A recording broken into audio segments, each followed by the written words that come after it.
Hey guys, and welcome back to my channel, Mangotology. In today's video, we're going to be watching my part in Louis Theroux and BBC Film's My Scientology Movie. So as you guys know, I appear in My Scientology Movie, I tell my story, and I wanted to watch with you guys and give my commentary. So without further ado, we're going to watch my part in My Scientology Movie, and we'll see where it goes.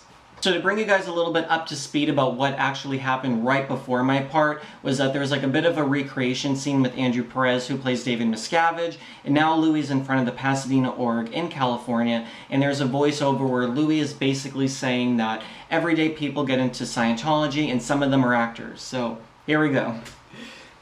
Bookshops, which they call orgs. The orgs. They don't wear uniforms, and in LA, many of them are actors.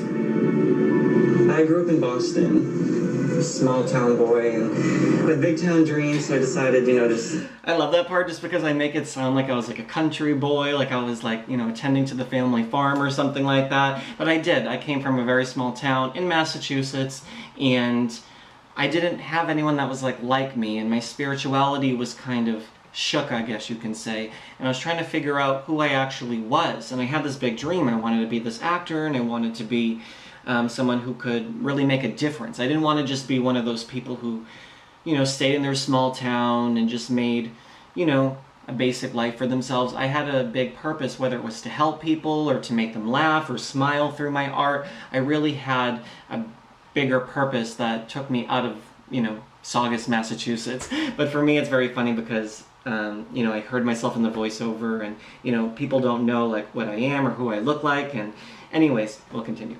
I take the leap to Hollywood and become an actor. I didn't really have a plan in mind per se. I just kind of came here and just hoped that I would, find my way in the business. It's so true. I basically had no idea what I was doing. I came to Hollywood. I had, maybe a few $1,000s, if that. I got a nice apartment, and I basically could probably only survive at that point for a couple of months. And that's basically about 2 months later I got involved into Scientology, which, wasn't probably the best financial decision of my life, but I really thought that they would help me unleash my potential and to be a better person and be able to actually kickstart and give me the tools that I needed to be able to make the difference I wanted to make in this world. So anyways. So I picked up a copy of Backstage Newspaper, which is the trade newspaper that actors subscribe to that lists all the different auditions in town and all the different classes. This was probably filmed a few years ago, maybe 3 years ago, if not 4 years ago we filmed this. And you can see I'm in the exact same outfit that I wore then, just to show you guys the contrast. I just look so young there, and I don't know, I was obviously out of Scientology, but at this point I was only out of Scientology maybe a year, maybe 2 years at this point, so a lot of the wounds and everything were still fresh. And at this point in time, I wasn't doing 85 YouTube videos. This was just when I had my one YouTube video that now has about 700,000 views on it, but at the time, yes, it was going viral, and a lot of people were interested in me, speaking out or being on your shows and stuff like that, but I specifically chose, if I was gonna do a movie or a documentary or something like that, I jumped on the opportunity because it was with Louis, and I knew that it was different than what Going Clear would be. Or I thought that Louis was the perfect person to help me tell my story in a way that would be done differently. Anyways, let's continue.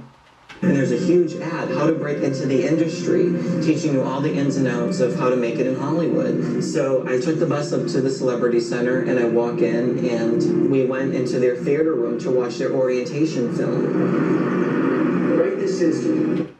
Yeah, so basically when I got in to Scientology, I took the bus up to the Celebrity Center, and I just arrived at this palace. And as you guys can see, obviously this looks like a big deal. This isn't what you would think of as a cult in someone's basement or some seedy little shady sort of thing.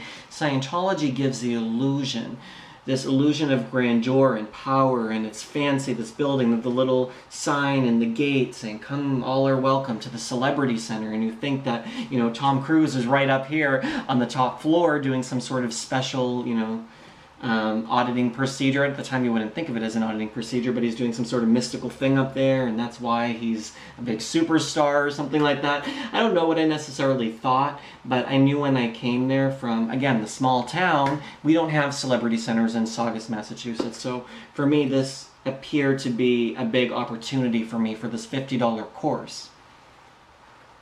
And yes, I saw the orientation video, and we're getting to that. You are at the threshold of your next trillion years. You will live it in shivering, agonized darkness, or you will live it triumphantly in the light. The choice is yours. That's the one where he says, Now, if it did. I love Larry Anderson, by the way. He came to my documentary screening thing, whatever you'd call my YouTube video, back in the day, and he's so cool. I love Larry Anderson, and he didn't know he was in my video, so when I showed like the clip of him in orientation and talking about it, it was kind of funny because I didn't know he was actually coming. I filmed it in the backyard, so I didn't necessarily know that he would be at my documentary screening, and you know, it was kind of cringing a little bit, like knowing like I talked about him. I know how he would take it because he was in the audience and I'm playing like one of his cult films, but he laughed and he thought it was so hilarious. He's like, I'm sorry, because obviously, you know, people like him helped rope in people like me. Now, obviously, as you watch it now, you can look and see like that film's a little creepy, but you know, I took it as like, wow, like this is the most powerful message or whatever, and it's so serious. And yeah, so now in this part, Louis is asking me about orientation. You're not convinced that this is for you. You're free to walk away. it would be stupid, Walk away. but you can do it. Really, Scientology? You can also dive off a bridge or blow your brains out. Blow your brains out. Yeah, that is your choice. I just love how they put the voiceover, me being like, and blow your brains out. Because really, I was in the car with Louis, and I was kind of doing the whole entire Larry Anderson part, and I was performing it basically for Louis. I was telling him everything. So they used like the sound clip of me doing Larry Anderson, you know, doing the orientation film, and they cut that little clip of me saying, and you can dive off a bridge or blow your brains out. It's your choice. But if you decide not to, you know, whatever the, you know, piece goes. Yeah, I mean, you can watch it now, like, especially now when I can watch something like the orientation film. It just seems so silly now. Like, what was I thinking back then? What was really going through my mind that made me not see that as the first thing and run for the hills? Especially because I didn't know anyone in Scientology or anything. What really captivated me to continue when you hear someone saying you can dive off a bridge or blow your brains out, or you know, you can walk away from Scientology. Really Scientology? Because I know people who have walked in for maybe like one course or for like 1 hour, and they get phone calls to this day like 10 years later. So you really just don't let people, you know, walk away. When you're a new actor and you come to somewhere like the Celebrity Center and they're telling you, we can help make you someone like the new Tom Cruise, you know, you're like, oh wow, that's what I want. You know, they just tell you, you know, it's a course away. Your happiness is a course away. And that was always hard for me too, because I really truly felt that this was gonna make a difference in the next course, and if I just continue, I'm gonna maybe be happy. And you know, when you're preying on people with depression or anxiety or whatever the case may be, it's, you know, it hurts my heart knowing that people are still getting sucked in with that promise, you know, instead of maybe seeing a therapist or whatever would actually maybe help the person. Now, this right here, as we're paused on it, is my house, and I, you know, really wish they didn't use my house in the film. It's okay if you're watching this, Louis or John Dow or anyone. It is okay because they didn't show the actual address, but, you know, my house is very distinct looking. So, yeah, I just didn't want any Scientologists showing up to my doorstep after they saw me in the film, like, oh, yep, look, there is this house, and yes, it's my actual house, it's not a prop house. Anyways. And those are my dogs barking. If I see someone on the street, at the bus stop, you go up to them and just try to be their friend. Give them one of these? Give them one of these booklets and say, hey, check out my church. I actually truly felt like when I'd go up to someone with that booklet that I was, you know, here, this is Scientology. Like, it was so dead serious, and it was something that I really thought would truly, you know, change someone's life. But really, you know, what do they talk about in the Way to Happiness book? Like, brush your teeth, you know, respect your mom and dad. Like, it's just common sense stuff.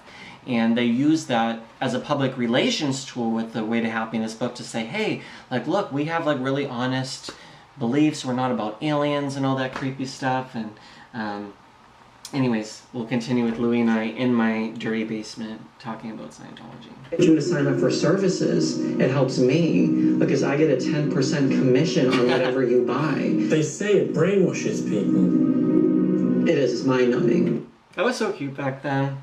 No. Go, I'm doing the... They say it brainwashes people. Do I look like I'm brainwashed to you? I'm your neighbor. I'm your best friend. Scientology is an applied religious philosophy. It's not a religion you just sit down and pray at an altar about. This is something that you actually apply every single day in your life. Tools to improve yourself. I do look pretty creepy and brainwashed, though. And that's the thing what's really funny about it, that people, when they initially saw the trailer, they always thought that I actually was a Scientologist. So they kind of cut it in a way that when I say, do I look like I'm brainwashed to you? And then it cuts to Louis doing like a sort of like, you know, creeped out face. It looks like Louis interviewed a Scientologist being me, but really just me doing this reenactment, playing a Scientologist, and how I would. This was all improv, this is not scripted, this is actually how I would have handled someone if I, you know, was giving them a booklet or I saw them at the bus stop, or just like kind of I said in the film.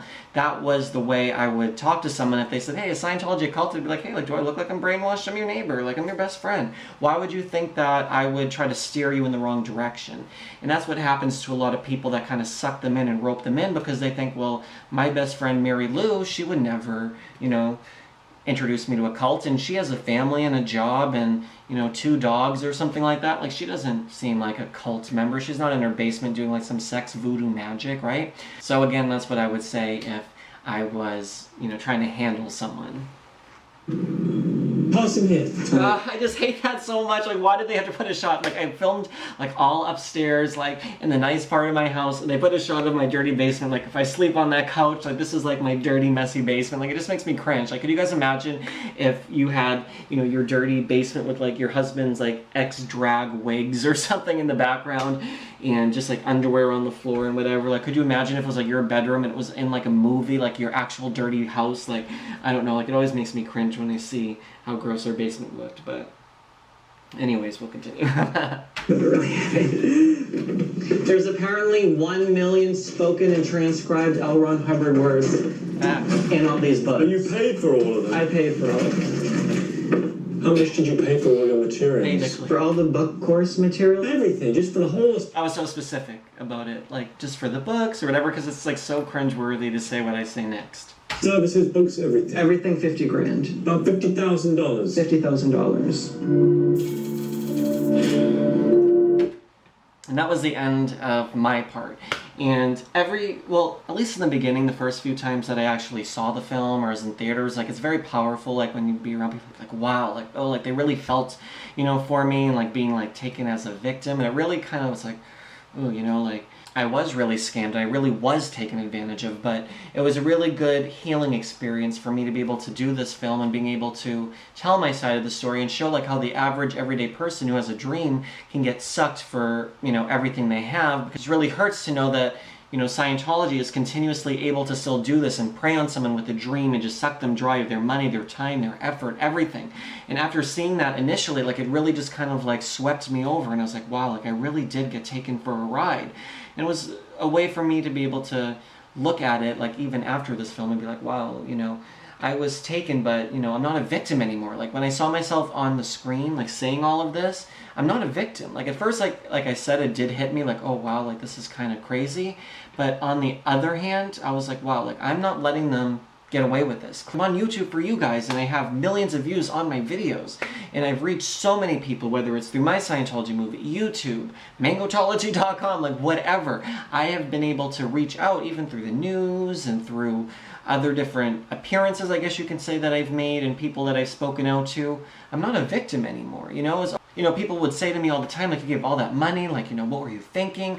And now I look back on it and say, yeah, I gave $50,000. But now I'm able to help so many people around the world, and I'm able to get my story out there and talk to you guys, and I'm actually doing something to make a difference now about it by educating people about Scientology. So that's the way I try to think about it now, and say, like, you know, I'm not a victim. They didn't get the best of me. If they did, I would have not have spoken out. And maybe you're thinking about speaking out and you're watching this video. Like, do it. It feels so good because you know that they don't have any control over you. If you're afraid of them and you don't speak out, for example, then they have power over you. Then they're actually meaningful, or they hold some sort of level of something of importance. And really, they're nothing in this world. They're just a creepy cult that has some fancy buildings, and they have some books from the 1950s and 60s. And yes, when you're in that mind frame, it's very difficult to be able to leave, and there's a lot of repercussions for people with family and stuff that are still inside. But you know, for me, I feel like the only way to be able to take these guys down is to continuously spread information about them, make videos that can't continue in the internet age. You know, and especially with this film, like, not in a million years did I ever think I was going to be in a Louis Theroux film and I was going to be able to, you know, discuss Scientology or something like that. I never thought in a million years that would be me, because I was a dedicated Scientologist at the time. And Scientology would always try to tell people like me, like, stay silent, don't speak out, don't mention anything about Scientology or there's repercussions. And I said, you know what, screw that. I'm going to help other people and I'm going to blow the lid off of this thing. So anyways, guys, thank you so much for watching. I did want to let you guys know that if you want a Do I Look Brainwashed to You t-shirt, it looks like this, as well as a bunch of other ex-Scientology merchandise.